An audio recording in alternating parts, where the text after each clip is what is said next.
स्त्रियों के विविध रोगों की चिकित्सा, बालकों की रक्षा के उपाय अथवा बलवर्धक औषधियां। श्री हरि ने कहा, हे शिव, पुनर्नरवा और अपामार्ग नामक औषधि की जड़ का गुण अद्वितीय है। इसका यथाविधि प्रयोग करने से प्रसव वेदना का कष्ट दूर हो जाता है। भुई कुम्हड़ा की जड़ और साठी चावल को पीसकर 1 सप्ताह पर्यंत दूध के साथ सेवन करने से स्त्रियों के दूध की वृद्धि होती है। हे रुद्र, इंद्रवारुणी इंद्रायण की जड़ का लेप करने से स्त्रियों के स्तनों की पीड़ा विनष्ट हो जाती है। नीली परवल की जड़ तथा तिल को जल में पीसकर घी के साथ तैयार किया गया लेप ज्वाला गर्दभ नामक रोग का नाश करता है। पाढ़ा की जड़ को चावल के जल के साथ पीने से पाप रोग विनष्ट हो जाते हैं। ऐसे रोग का विनाश कुष्ठ नामक औषधि के पीने से भी संभव है। हे शिव, बासी जल में मधु मिलाकर पीने से वो पाप रोग को दूर कर देता है। गोघृत अथवा लाक्षा रस को समभाग में लेकर दूध के साथ उसे पीने से प्रदर रोग दूर हो जाता है। हे हर, द्विजयष्टि, ब्रह्मदंडी, त्रिकटु, सोंठ, काली मिर्च, पिप्पली का चूर्ण तिल के काढ़े में मिलाकर पीने से स्त्रियों का रक्त गुल्म रोग दूर हो जाता है।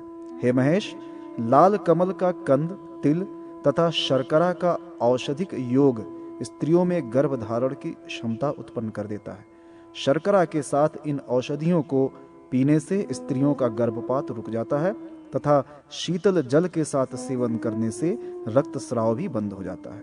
हे रुद्र, शरपोंखा की जड़ का क्लाथ और कांजी, हींग तथा सेंधा नमक मिलाकर पीने से स्त्रियों को शीघ्र ही प्रसव हो जाता है। बिजौरा नींबू की जड़ को कटि प्रदेश में बांधने से भी प्रसव यथा शीघ्र हो जाता है। अपामार्ग की जड़ सिर पर धारण करने से स्त्री को गर्भजनित पीड़ा नहीं होती।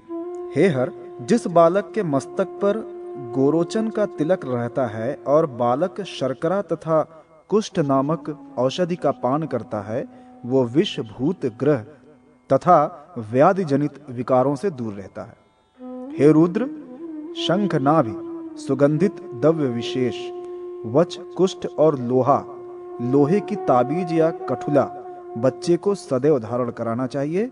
इससे उपसर्ग जन्य विपदाओं से बच्चों की रक्षा होती है। मधु के सहित पलाश, आंवला और विडंग का चूर्ण तथा गोघृत का पान करने से प्राणी महामति, कुशाग्र बुद्धि वाला बन जाता है। हे महादेव, 1 मास तक इस औषधि का सेवन करने से मनुष्य वृद्धावस्था जन्य मृत्यु के भय से रहित हो जाता है। हे रुद्र, पलाश बीज, तिल, मधु और घृत समान मात्रा में लेकर 1 सप्ताह तक सेवन करने से वृद्धावस्था दूर हो जाती है। आंवले का चूर्ण, मधु, तेल, तिल का तथा गोघृत के साथ 1 मास पर्यंत सेवन करने से मनुष्य युवा हो उठता है और विद्वान बन जाता है। हे शिव, आंवले का चूर्ण मधु अथवा जल के साथ प्रातः सेवन करने पर नासिका की शक्ति बढ़ जाती है। जो मनुष्य घी और मधु के साथ कुष्ठ चूर्ण का सेवन करता है, वो सुंदर गंध से समन्वित देह वाला हो जाता है और 1000 वर्ष तक जीवित रहता है। गो अथवा अश्व चिकित्सा। श्री हरि ने कहा, हे शिव, जो गौ अपने बछड़े से द्वेष करती है, उसे नमक से युक्त उसी का दूध पिला देना चाहिए।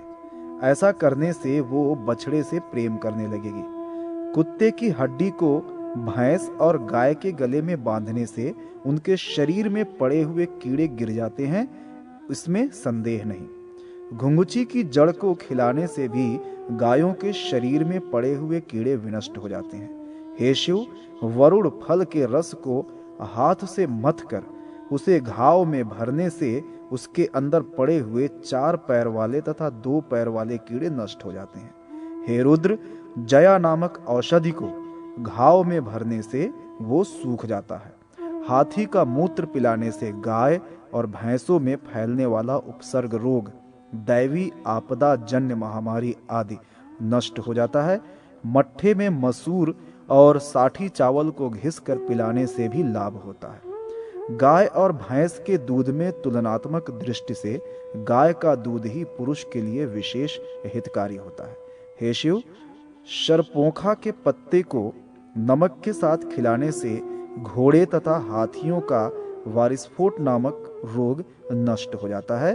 हे हर, घृत कुमारी के पत्ते का नमक के साथ सेवन कराने से घोड़े आदि की खुजली दूर हो जाती है। औषधियों के पर्यायवाची नाम।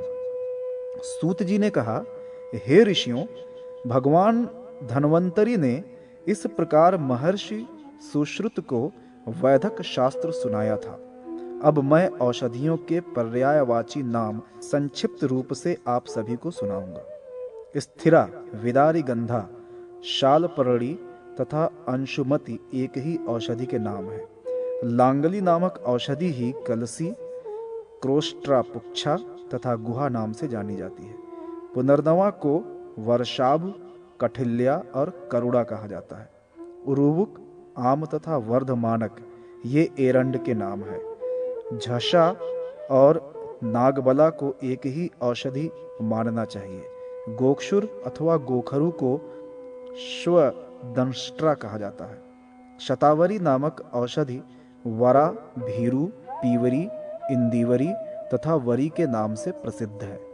व्याघ्री, कृष्णा, हंसपादी और मधुस्रवा वृहति नामक औषधि के पर्याय हैं। कंटकारी या कटेरी को क्षुधा, सिंही तथा निदिग्ध का कहा जाता है। वृश्चिका, त्रयमृता, काली और विषदनी सर्पदंता नामक औषधि के नाम है। मरकटी, आत्मगुप्ता, आर्शेयी तथा कपिक कच्छुका ये शब्द एक ही अर्थ के वाचक हैं। मुद्रपर्णी और शुद्र सहा मूंग के तथा माशपर्णी एवं महासहा उड़द के पर्याय हैं। दंड योगंक दंडिनी को त्यजा, परा और महा नाम से स्वीकार किया गया है। न्यग्रोथ और वट बरगद का तथा अश्वत्थ और कपिल पीपल का वाचक है। पलक्ष को गर्भभांड, परकटी तथा कपीतन कहा जाता है। अर्जुन वृक्ष का नाम पार्थ, ककुब और धन्वी है। नंदी वृक्ष को प्ररोही तथा पुष्टिकारी कहते हैं। वंजुल और वेतस एक ही औषधि के वाचक हैं। भल्लातक तथा अरुष्कर भीलावा को कहा जाता है। लोध्र, सार्वक, धृष्ट और तिरीट नाम से अभिहित है तथा वृहत फला, महाजंबु और बाल फला एक अर्थ के वाचक है। जल जंबु नादेई का नाम है। कड़ा, कृष्णा, उपकुंची, शौंडी और मागधिका ये नाम पिप्पली के हैं। उसके जानने वाले लोग उस औषधि की मूल को ग्रंथि कहते हैं। ऊषण नामक औषधि को मारिच तथा विश्वा नामक महौषधि को शुंठी या सोंठ कहा जाता है। व्योष, कटुत्रय तथा त्रयुषण इसी औषधि का नाम है। लांगली को हालिनी और शेयसी को गज पिप्पली कहते हैं। त्रायंती का त्रायमाणा तथा उत्सा का नाम सुवहा है। चित्रक का नाम शिखी है। इसको वह तथा अग्नि नाम से भी जाना जाता है। षडग्रंथा, उग्रा, श्वेता और हेमवती ये नाम वचा के हैं। कुटज को शक्र, वत्सक तथा गिरिमल्लिका कहा जाता है। उसके बीजों का नाम कलिंग, इंद्रयव और अरिष्ट है। मुस्तक और मेघ नाम मोथा के वाचक हैं। कौंती नामक औषधि हरेड़ू का नाम से जानी जाती है। एला और बहुला शब्द बड़ी इलायची तथा सूक्ष्मैला एवं त्रुटि शब्द छोटी इलायची के वाचक हैं। भांगी का नाम पद्मा तथा कांजी का नाम ब्राह्मयष्टि का है। मूर्वा नामक औषधि मधुरसा और तेजनी का नाम तिक्तवल्लिका है। महानिम्ब को बृहनिम्ब और दीप्यक को यवानिका अजवाइन कहा जाता है। विंग का नाम कृमि शत्रु है। हिंगु अर्थात हींग को रामठ भी कहते हैं। अजाजी जीरक अर्थात जीरे का पर्यायवाची शब्द है। उपकुंचिका को कारवी कहा जाता है। कटुला, तिक्ता तथा कटुरोहिणी ये 3 कटुकी नामक औषधि के वाचक हैं। तगरका नाम नत और वक्र हैं। चोच, त्वच तथा वरांगक दारूचीनी नामक औषधि कहलाती है। उद्दीच को बालक, मोथा तथा हुईबेर को अम्बु बालक के नाम से अभिहित किया गया है। पत्रक और दल नाम तेज पत्ता के हैं। आरक को तस्कर कहा जाता है। हेमाब नामक औषधि का नाम नाग भी है, इसलिए इसको लोग नागकेशर कहते हैं। अस्त्रिक तथा कश्मीर बाहलिक शब्द कुंकुब के वाचक हैं। पुर, कुटनक, महिषाक्ष तथा पलकंशा शब्द गुग्गुल के वाचक हैं। कश्मीरी और कटफला श्रीपर्णी को कहा जाता है। शल्यकी, गजभक्ष्या, पत्री, सुरभि तथा श्रवा नाम गजारी औषधि के हैं। आंवला को धात्री तथा आमल की तथा अक्ष एवं भित्तिक बहेड़ा को कहा जाता है। पथ्या, अभया, पूतना और हरितकी शब्द हर्रे के पर्यायवाची हैं। इन तीनों फलों को एक में मिलाकर त्रिफला कहा जाता है। करंज या कंजा उदकीर्य तथा दीर्घवृत्त के नाम से प्रसिद्ध है। यष्टि, यष्ट आह्वय, मधुक और मधुयष्टि ये जेठी मधु के वाचक हैं। धातकी, ताम्रपर्णी, समंगा तथा कुंजरा धाति फूल के नाम माने गए हैं। सित, मलयज, शीत और गोशीर्ष को श्वेत चंदन कहा जाता है। जो चंदन रक्त के सदृश लाल होता है उसका नाम रक्त चंदन है। काकोली नाम की औषधि को वीरा, वयस्या और अर्क पुष्पिका के नाम से भी जाना जाता है। श्रृंगी नामक औषधि कर्कट श्रृंगी तथा महाघोषा के नाम से प्रसिद्ध है। वंश लोचन को तुगाक्षरी, शुभा और वांशी के नाम से भी जाना जाता है। द्राक्षा का नाम मृद्विका तथा गोस्तनिका है। उशीर अर्थात खस नामक औषधि का नाम मृणाल और लामज्जक है। सार को गोपवल्ली, गोपी और भद्रा कहा जाता है। दंती नामक औषधि का नाम कंटक टेरी भी है। हल्दी को दारू, निशा, हरिद्रा, रजनी, पीतिका और रात्रि कहा गया है। वृक्षादनी, छिन्नरूहा, नीलवल्ली तथा अमृत रसा नाम वाली औषधि ही गुड़ूची है। वसुकोट, वाशिर और काम्पिल्य नामक औषधि एक ही है। पाषाण भेदक, अरिष्ट, अश्मभित तथा कुट्ट भेदक ये सभी नाम पत्थर चट्टा या पत्थर चूना के वाचक हैं। घंटाक को शुक्कक और सूचक को वचा, वच नाम से अभिहित किया गया है। पीत शाक को सुरस तथा बीजक नाम से जाना जाता है। वज्र वृक्ष को महावृक्ष, स्नुही को स्त्रुक, थूहड़ और सुधा को गुड़ा माना गया है। तुलसी को सुरसा और उपस्था कहा जाता है। लोग इसी को कुठेरक, अर्जुनक, परड़ी और सौगंधि परड़ी भी कहते हैं। नील नामक औषधि सिंधुवार है और निर्गुड़ी को सुगंधिका कहा जाता है। सुगंधि परड़ी नाम की औषधि वासंती और कुलजा नाम से जानी जाती है। कालियक नामक औषधि के पर्यायवाची शब्द हैं पीत काष्ठ और कतक। गायत्री नाम की औषधि का नाम खादिर है।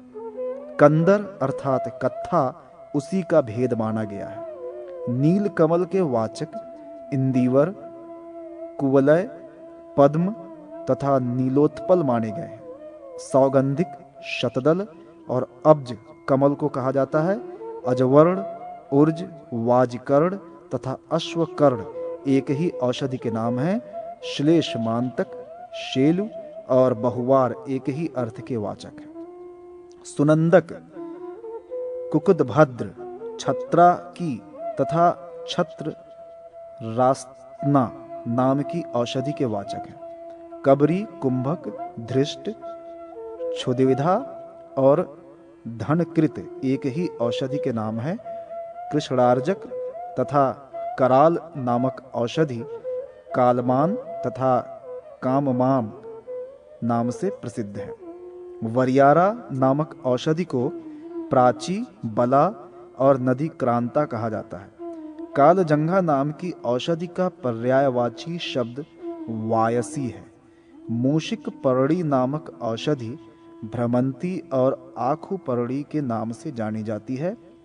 विष मुष्टि, द्रावण और केश मुष्टि ये तीनों एक ही औषधि के वाचक हैं।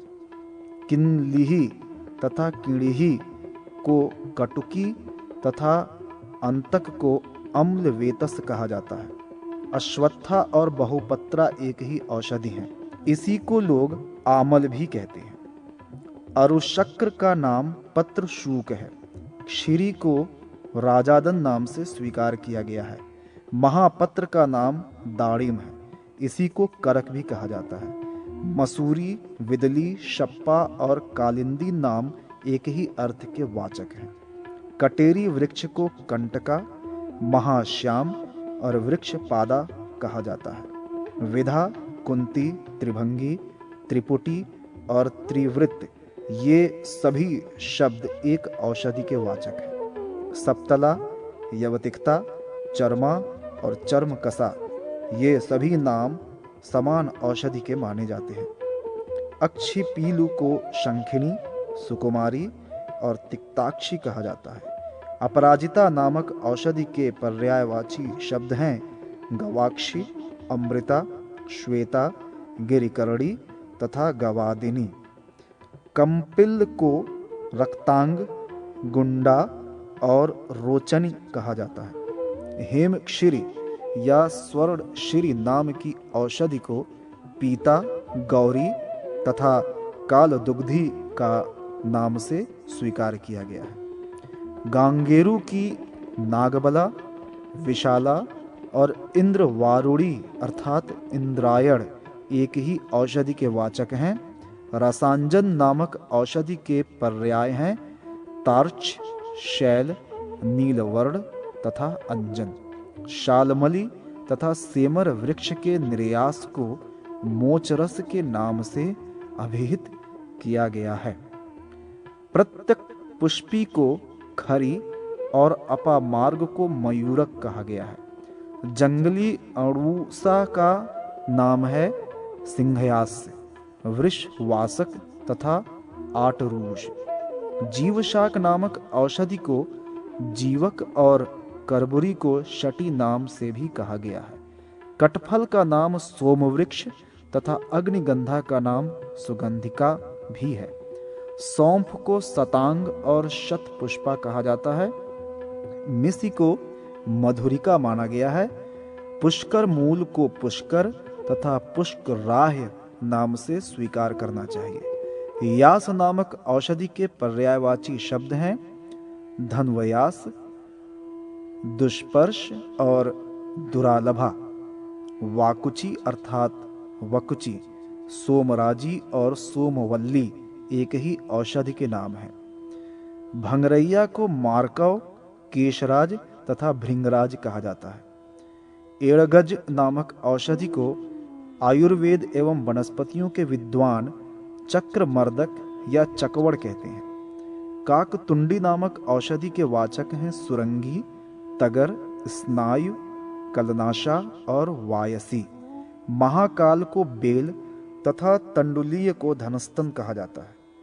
इक्ष्वाकु को तिक्त तुम्बी और तिक्ता लापु कहा जाता है। धामार्गव को कोशातकी तथा यामिनी कहा जाता है। कृतभेद नामक इस कोशातकी औषधि का एक अन्य भेद है। देवताड़क नामक वृक्ष के पर्याय हैं जीमूतक तथा खुड्डाक। गृध्रांदना, गृद्धनखी, हिंग तथा काकादनी शब्द हींग के वाचक माने जाते हैं। करवीर, कनेर का पर्यायवाची शब्द है अश्वारी तथा अश्वमारक। सेंधा नमक को सिंधु, सैंधव, सिंधुत्थ तथा मणिमंथ कहा जाता है। यवक्षार लवण का नाम है क्षार और यवाग्रज। सज्जी या छज्जी मिट्टी का नाम है सर्जिका एवं सर्जिकाक्षर। काशिश के नाम है पुष्प काशिश, नेत्र भेषज, धातु काशिश और काशी। यह पुष्प एवं धातु भेद के दो प्रकार हैं। पंक परपटी गुजराती मिट्टी को सौराष्ट्री, मृत्तिकाक्षर तथा काक्षी कहा जाता है। स्वर्ण माक्षी का नामक मिट्टी के पर्याय हैं माक्षिक, ताप्य, ताप्युत और ताप्य संभवा। मनःशिला या मैनसिल का नाम है शिला। नेपाली मनःशिला को कुलटी कहा जाता है। हरिताल के लिए आल अथवा मनस्ताल नाम प्रयुक्त होता है। गंधक गंधपाषाण तथा रस पारद या पारा कहा जाता है। तांबे के वाचक हैं ताम्र, औदुंबर, शुल्ब और मलेक्ष मुख। लोहे को अद्रिसार, अयस, लोहक तथा तीक्ष्ण भी कहा जाता है। मधु शब्द के पर्यायवाची हैं माक्षिक, मधु, क्षौद्र और पुष्प रस। इसके दो उपभेद हैं ज्येष्ठी मधु और उदकी मधु। कांजी को सुवीरक नाम से अभिहित किया गया है। शर्करा को सीता, सीतोपला और मत्स्यांडी के नाम से कहा जाता है। त्रिसुगंधी नामक औषधि का निर्माण दारूचीनी नामक वृक्ष की छाल, इलायची तथा तेज पत्ता को समान मात्रा में मिलाने पर होता है। इसे त्रिजातक कहा जाता है। उसमें नागकेशर का मिश्रण कर देने पर वह चतुर्जातक हो जाता है। पिप्पली, पिप्पली मूलक, चव्य, चित्रक और नागर के मिश्रित स्वरूप को पंचकोल और कोल कहा जाता है। प्रियंगु को कंकुका, काकुन और कोद्रव को, कोदो को कोरदुष के नाम से जाना जाता है। त्रिपुट का नाम पुट है और कलाप का लंगक नाम स्वीकार किया गया है। वेणु अर्थात बांस को सतीन और वर्तुल भी कहा जाता है। पिचुक, पित्तल, अक्ष और विडाल पदक शब्द तौल परिमाण में एक कर्ष 16 मासा के वाचक हैं। स्वर्ण तथा कवल ग्रह का बराबर मान है। पलार्ध अर्थात आधा पल एक शुकित तथा 8 माशक भार में समान है। पल, बिल्व और मुट्ठी का परिणाम समान होता है। 2 पल की मात्रा को प्रसृति अर्थात एक पसर कहा जाता है। अंजलि और कुडव का मान 4 पल के बराबर होता है। 8 पल को अष्टमान कहा जाता है। उसे मान भी कहा गया है। 4 कुडव का एक प्रस्थ, एक सेर और 4 प्रस्थ का एक आढ़क अर्थात एक अढ़ैया होता है। इसी को एक काशपात्र कहा गया है। 4 आढ़क का एक द्रोण होता है। 100 पल का एक तुला और 20 पल का एक भाग माना गया है। विद्वानों ने प्रस्थ आदि की मात्रा में प्राप्त होने वाले द्रव्यों का मान तो इस प्रकार से कहा है, किंतु द्रव्य पदार्थों की मात्रा को उसका दोगुना स्वीकार किया गया। भद्र दारु देवकाष्ठ तथा दारु देवदारु के वाचक हैं। कुष्ठ को आमय और मानसी को नलदंश कहा गया है। शंख नामक औषधि का नाम शुक्ति नख है तथा व्याघ्र नाम की औषधि व्याघ्र नखी या व्याघ्र नख शब्द से कही गई है। गुग्गुल नाम की औषधि के वाचक पुर, पलंकश तथा महिषाक्ष शब्द हैं। रस गंध रस का पर्यायवाची है। इसी को बोले भी कहा जाता है। सर्ज अर्थात राल सर्ज रस का बोधक है। प्रियंगु, फलिनी, श्यामा, गौरी और कांता इन नामों से अभिहित किया गया है। करंज या कंजे का नाम नक्तमाल, पुतिका और चिर बिल्बक है। शीघ्र, शोभांजन तथा रोणमान नाम से प्रसिद्ध है। इसे सहीजन भी कहा जाता है। सिंधुवार नामक औषधि के वाचक है जया, जयंती, शरणी और निर्गुंडी। मोरटा नामक औषधि पीलुपर्णी मूर्वा है तथा तुंडिका नाम तुंडिकेरी है। मदन वृक्ष को गालव बोधा, घोटा और घोटी कहा जाता है। चतुरंगुल नामक औषधि संपाक तथा व्याधि धातक नाम से भी प्रसिद्ध है। आरगवद का नाम राजवृक्ष और रैवत है। दंती को लोग का केंदु, तिक्ता, कटकी और विकंकत कहते हैं। निम्ब को आरिष्ट कहा गया है तथा पटोल का एक नाम कोलक, परवल है।